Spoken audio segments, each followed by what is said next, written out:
எங்கிட்டு போனாலும் அடியா விழுது. என்ன பண்ணுறேன்னு தெரில. இந்த எப்படி சொல்கிறது, நம்ம சார் வந்து எப்படின்னா படத்தை பற்றி மட்டும்தான் பேச சொன்னாங்க. ஆனால் அப்படி பர்சனலாக பற்றி பேச விட்டு சும்மா இங்கெல்லாம் வந்து பூகம்பம் அப்படியே கிளம்புது. இருந்தாலும் ஒருத்தர் முன்னேறதுக்காக 4 பேர் அட்வைஸ் பண்ணால் அதை கண்டிப்பாக நம்ம ஏற்று தான் ஆகணும். அவங்க நமக்கு அக்கறையோடு தான் பண்ணுறாங்க அப்படின்னு சொல்லிட்டு நம்ம மனசார ஏற்றுக்கணும். அதை நான் ஏற்றுக்கிறேன் கண்டிப்பாக. ரொம்ப சந்தோஷம். முக்கியமான ஒரு விஷயம் என்னென்னா, இந்த படத்தில் நான் நடித்த கேரக்டர் ரோல் பார்த்தீங்க அப்படின்னா ஜெயலலிதா அம்மா.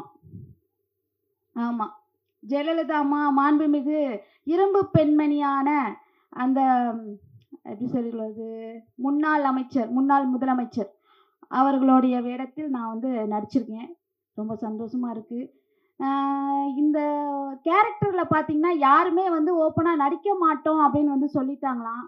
கடைசியாக வந்து நம்ம பாலு வைத்தியநாதன் சார் அப்புறம் ஜீவா சார் 2 பேரும் வந்து என்னை வந்து நடிக்கிறியான்னு வந்து கேட்டாங்க.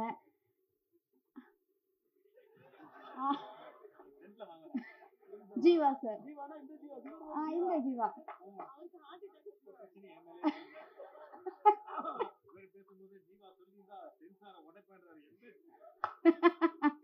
அதான் 2 பேர் வந்து கேட்டாங்க, எப்படிம்மா இந்த கேரக்டர் ரோலில் நீங்கள் வந்து நடிப்பீங்களா அப்படின்னு சொல்லி கேட்டாங்க. கண்டிப்பாக எனிவே எல்லா கேரக்டருமே நான் நடிக்கிறேன் சார், எதுவும் பிரச்சனை எதுவும் வந்துடாதா அப்படின்னு வந்து நான் கேட்டேன்.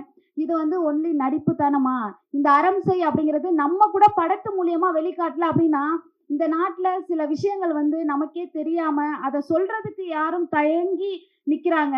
ஸோ இந்த படம் பார்த்தாவது எல்லா மக்களும் நேரடியாக தன்னம்பிக்கையாக தைரியமாக வந்து இந்த படத்தின் மூலமாக எல்லாரும் வந்து துணிஞ்சு யாராக இருந்தாலும் பயப்படாமல் கேட்கணும் அப்படிங்கிறதுக்காக தான் இந்த படம் வந்து நான் வந்து எடுக்கிறேன்.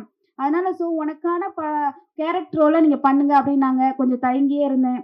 அப்புறம் இன்னொரு விஷயம் என்னன்னு பார்த்தீங்கன்னா, அந்த அம்மாவோட ஆட்டிடியூட், அந்த அம்மா எப்படி நடக்கிறாங்க, பேசுகிறாங்க, பாவனை, அவங்க எப்படி நடந்து வர்றாங்க போகிறாங்க, இதெல்லாம் வந்து வீடியோவாக நீங்கள் வந்து ஒரு டைம் பாருங்கள் அப்படின்னு சொல்லிகிட்டே இருந்தாங்க. கடைசியில் சரி ஓகே சார் அப்படின்னு சொல்லிட்டு பார்த்தேன். எனக்கு வந்து டைலாக்ஸ் வந்து எனக்கு வந்து நிறைய கொடுத்தாங்க. அதை வந்து பின்பற்றி சாரோட நம்பிக்கையை இழக்காமல் கண்டிப்பாக என்னால் முடிஞ்ச வரைக்கும் இந்த படத்தை வந்து நான் வந்து நடித்து கொடுத்துருக்கேன். என் மனசார எப்படி சொல்கிறது, நானே ரொம்ப சந்தோஷப்படுறேன். நீங்கள் எல்லாருமே இந்த மீடியாக்கள் ஆப்போசிட்டாக வந்து நல்லதும் நடக்கும் கெட்டதும் நடக்கும். இந்த மாதிரி வந்து கஷ்டப்பட்டு எடுக்கிற படத்துக்கு நீங்கள் வந்து உறுதுணையாக ஒரு ஹெல்ப்ஃபுல்லாக இருந்தீங்க அப்படின்னா எங்களுக்கு வந்து ரொம்ப சந்தோஷமாக இருக்கும். முதல் படம் வெளியாக உள்ளது. ஒரு 15 படம் நடித்து முடிச்சுட்டு ஆனால் வர வைக்கிறது வந்து இந்த படம் தான், அறம் செய் படம் தான் வரப்போகுது. ஸோ எல்லாரும் சப்போர்ட்டாக இருந்து எங்களுக்கு இந்த மாதிரி டீமுக்கு எல்லா டீமுக்கும் எங்களுக்கு வந்து ரொம்ப கஷ்டப்பட்டு எடுத்திருக்காங்க அறம் செய். அதனால் இந்த டீமுக்கும் நீங்கள் வந்து என்ன சொல்கிறது,